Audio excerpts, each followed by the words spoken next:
Welcome. I'm Lee Cowan, and this is Here Comes the Sun, a closer look at some of the people, places, and things we bring you every weekend on Sunday morning. We begin with the unmistakable Dwayne "The Rock" Johnson. Tracy Smith learned his versatility on screen may also be matched by his complexity off it. These powers are not a gift, but a curse. In the DC Comics universe, Black Adam is a prisoner turned violent demigod out for revenge. Do you consider him a villain?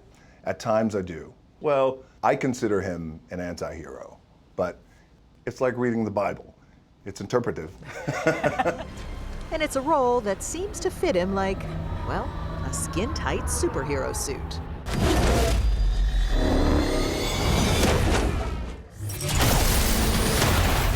I kneel before no one. But it seems that Dwayne Johnson's real superpower just might be his humility.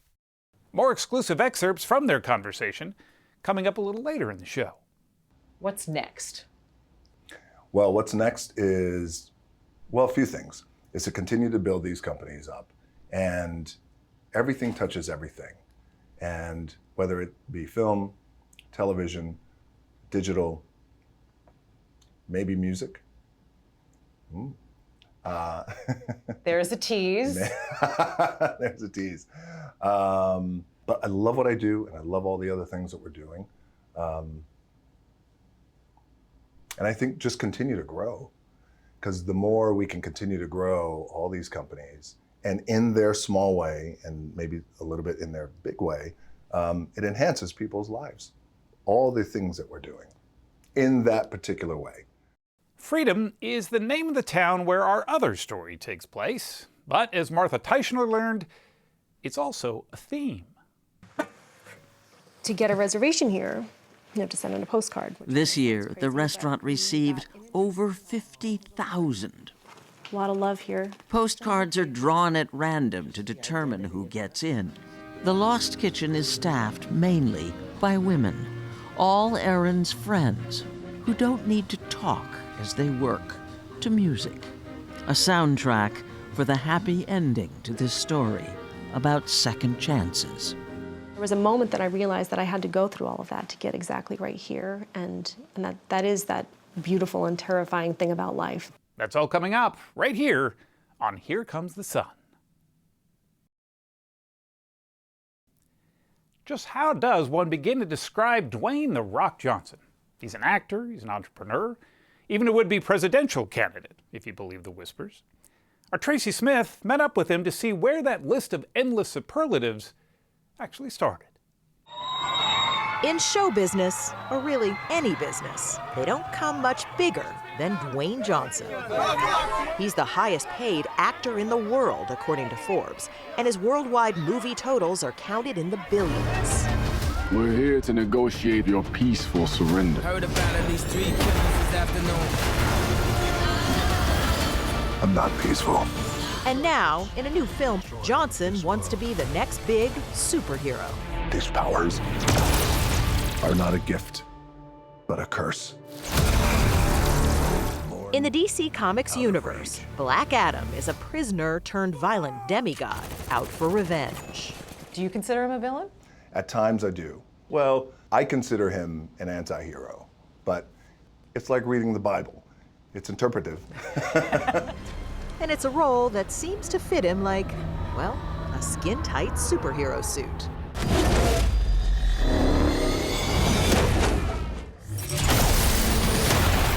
I kneel before no one. But it seems that Dwayne Johnson's real superpower just might be his humility.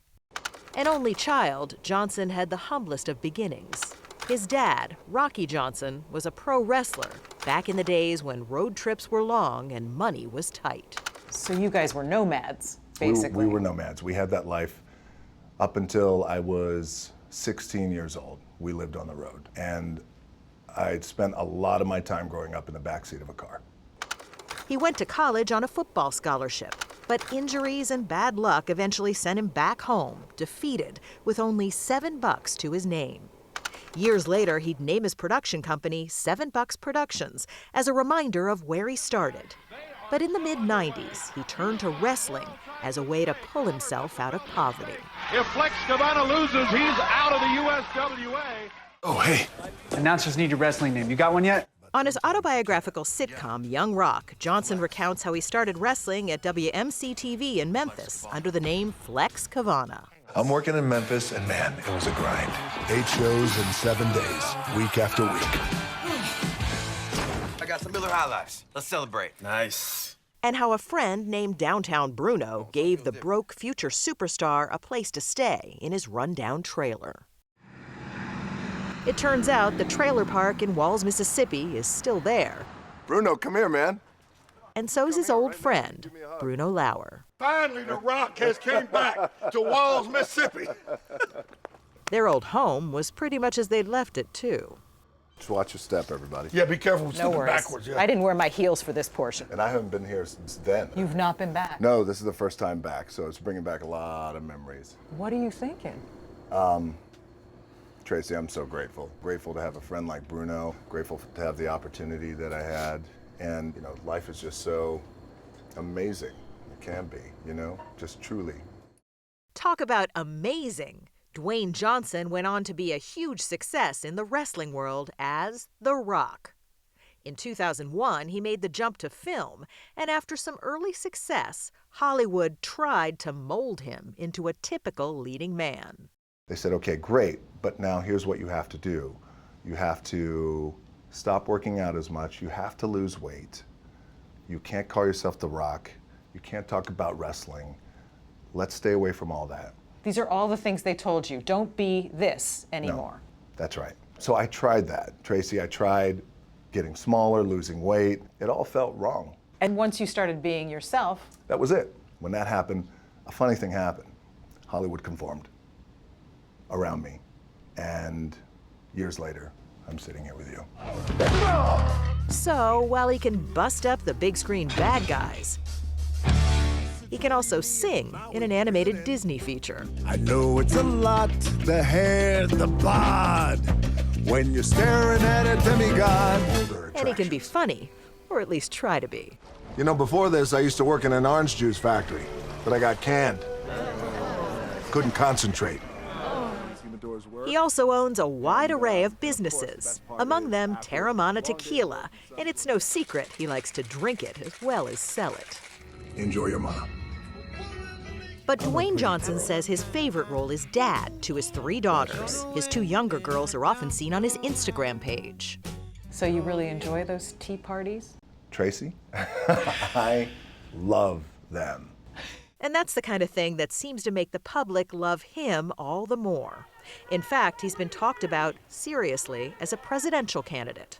A 2021 poll showed nearly half of voters would pick him for the White House. It's even something he and Tom Hanks joked about a few years back when Johnson hosted Saturday Night Live. That kind of sounds like you and me. I guess we gotta do it. Come on, drum it! Let's go! We're doing it! But when we asked, Dwayne Johnson told us that a run for the White House was not going to happen. Is running for president off the table now? It's off the table, yes. It is off the table. I will say this, because it requires the B side to this. I love our country and everyone in it. I also love being a daddy. And that's the most important thing to me, is being a daddy. Number one, especially during this time, this critical time in my daughter's lives, because I know what it was like to be on the road and be so busy that I was absent for a lot of years in my first daughter's growing up in these critical age at this critical time in her life. And that's what the presidency will do. So my number one priority is my daughters. Sure, CEO sounds great, but the number one thing I want to be is daddy. That's it. Heroes don't kill people. Well, I do. So sure, he can play a hulking superhero, no problem. But in real life, the only thing bigger than Dwayne Johnson's muscles, other than his ambition, just might be his heart. If Black Adam is fueled by rage, today, what are you fueled by? Oh, that's a good question. You've been saving that one. That's good. If Black Adam is fueled by rage, I am fueled by passion. I'm fueled by passion. I run to everything I do. Yeah, especially my daughters. So I would say that. I'm fueled by passion and tequila.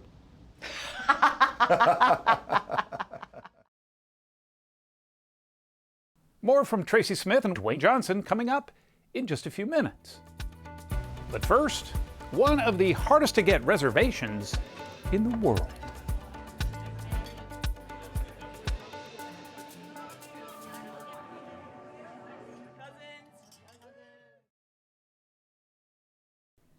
Her restaurant is called the Lost Kitchen, a metaphor, perhaps, for a chef who spent a long time finding herself. Here's Martha Teichner.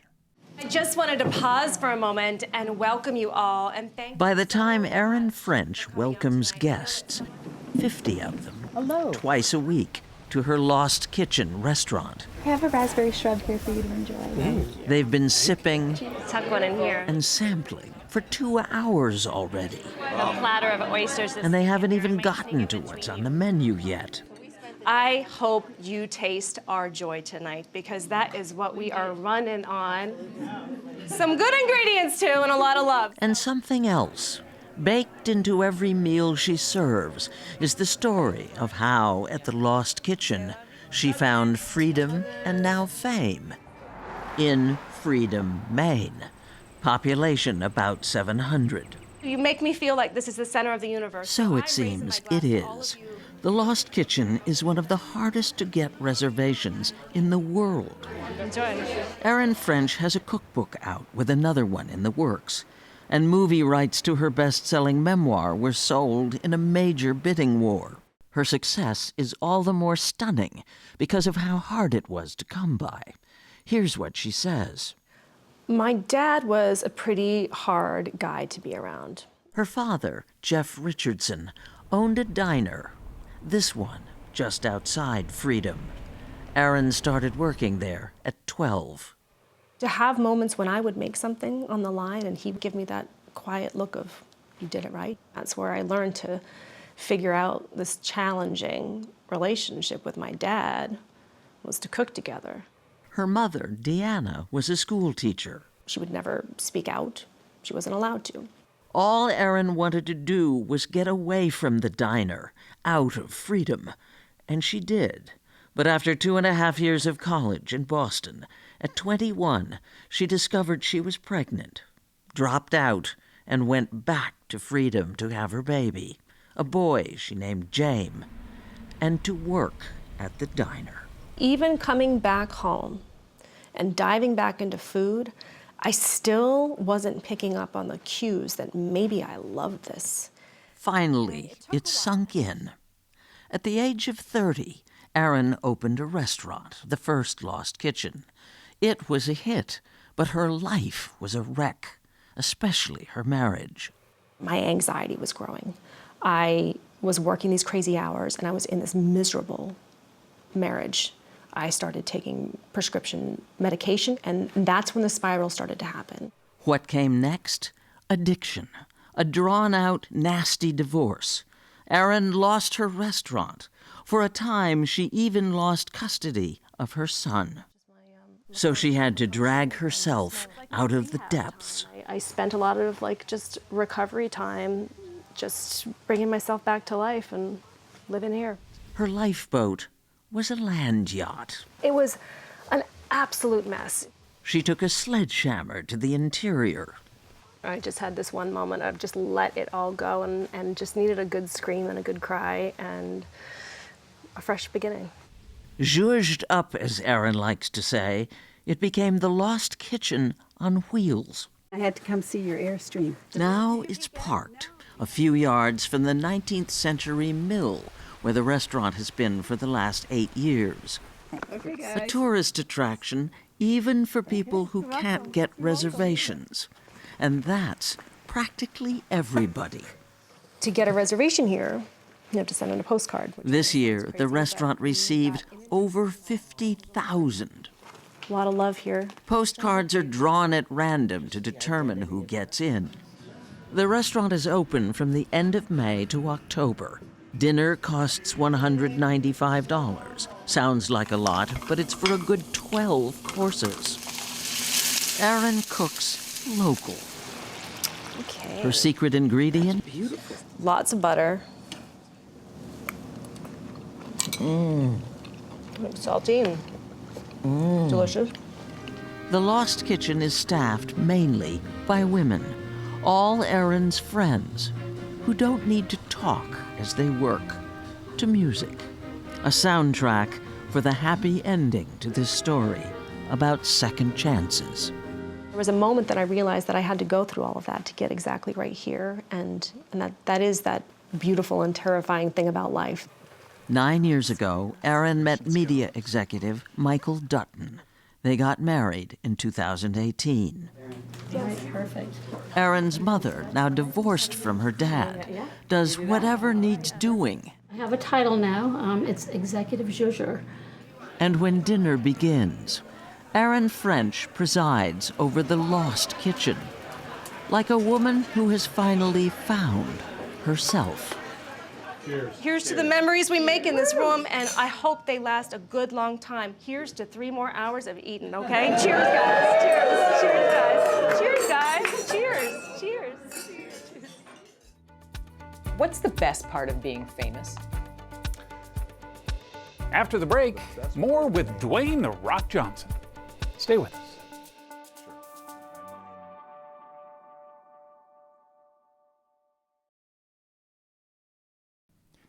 Welcome back. As promised, here's more from Tracy Smith and Dwayne Johnson. What do you see when you look at your girls? I see love. When I see my girls, I see love, especially my young ones. With my older daughter, in a way, we grew up together. I had her when I was 29, and I was still trying to figure my life out and what it is. I was on the road. I was doing everything that I could possibly do to be the best dad that I could be. But I was on the road and I was gone, and that schedule of wrestling is 275 dates a year on the road, different city every night. It was hard. It's hard on a relationship. It's hard on a marriage. And it's hard if you're a parent and you got a baby and you got young ones. So we kind of grew up together. But with my young ones, now I have them years later. I have a little bit of experience underneath my belt. I think my emotional toolkit is a little bit more sharp than it was. So with my little ones, I see love. All my daughters, I see potential. And it's really, when I look at my girls, and I'm a proud girl dad, I just see really the beauty and the grace of God and just the good Lord and this universe blessing me. You have granted tons of wishes. What's the best part of being famous? The best part of fame is making people feel good. What do you mean by that? Sure. When people see you,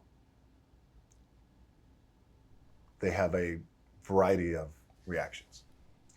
They are in shock. They can't speak. This is set up, by the way, to make me sound. Here's what happens when people see me, okay? Let me clue you in. But I've actually seen the videos, so you're actually right. I know it sounds like a humble brag, but it's true. There's a lot of emotions that happen. So in this moment, I have an opportunity to do one of two things. Either say, oh, hey, good to see you. Hey, can I have a pic? No, I'm so sorry. I'm sorry, so sorry. And you walk away. Or, absolutely, what's your name? Sure, let me see the phone. I got long arms, we'll get a good selfie. Wipe your tears away. I just do that all the time. It's all right, take a moment. So anyway, that's the best part of fame, is just making other people feel good and doing, because it's truly the easiest part of my job. And I've had this philosophical talk with a handful of my friends who I trust, who are very famous, who have certain parameters, and I understand those parameters. Mine are a little bit more stretched out, because you have an opportunity here, and it's the easiest part of my job is to take a picture or just say hello. You own a football league. You have a sports drink, a clothing and shoe line, tequila company. You are in Shampoo movies, you have a company. TV show, shampoo company. Aren't This you is where tired? the jokes get bad. Yeah. Don't you get tired? As he drinks the energy drink. As I drink, yes. No, see? Sure, yeah, I'm always just fatigued and tired, I think, just, being a parent. But I've reached a point in my life where anything that I want to do, and if I feel like it really gets me out of bed, and if I feel like it's the thing that gets me out of bed and I run to it, then I do it. I've reached a point in my life now, if I do something and I enter a new venture, I have the resources to make sure I surround myself with people who are a lot smarter than me at what they do, so I can put them in place. And I do really good, Tracy, at going, yes, yes, no, no, yes, no, maybe I'll get back to you. And then they all go to work. What's next? Well, what's next is, a few things. Is to continue to build these companies up. And everything touches everything. And whether it be film, television, digital, maybe music. There's a tease. There's a tease. But I love what I do, and I love all the other things that we're doing. And I think just continue to grow, because the more we can continue to grow all these companies, and in their small way, and maybe a little bit in their big way, it enhances people's lives. All the things that we're doing in that particular way. So it all goes back to that, making people feel good, making their lives better, which is something you learned in the ring. Give the audience a good time, make them feel good. Yes, and I learned that right here in Tennessee. And I learned that right here at Channel 5. And I learned that at the flea market here in Memphis. And I learned that in the state fairgrounds. And I learned that in the wrestling in parking lots at used car dealerships. What I learned was always send the people home happy. Always take care of them. The tickets were $5, $3. During intermission, I would go out to what's called the gimmick table, and I would sell Polaroids of myself and a fan for $5. It's like, you happy with it? They're like, happy. Send them home happy. So even at that small scale, small level, it's this idea that you always take care of the people, always send them home happy, always create something that they're going to enjoy and that will enhance their lives, make it better, that they're going to take with them. I'm Lee Cowan. Thanks for joining us. We'll see you here next time on Here Comes the Sun.